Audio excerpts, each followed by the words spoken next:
Hey guys, it's Booksy here with 3 tips on how to make the most out of your Booksy profile. Number 1,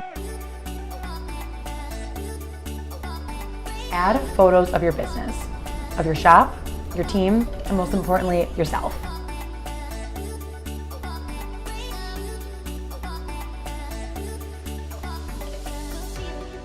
Number 2, add a short but informative description of your business. What makes you and the services you offer unique? Let people know who you are, but keep this short and sweet.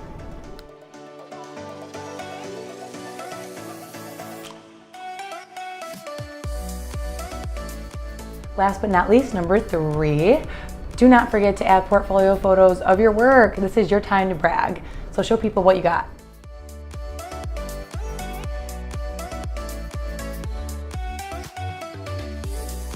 There you guys have it, our 3 tips on how to make your profile stand out on Booksy.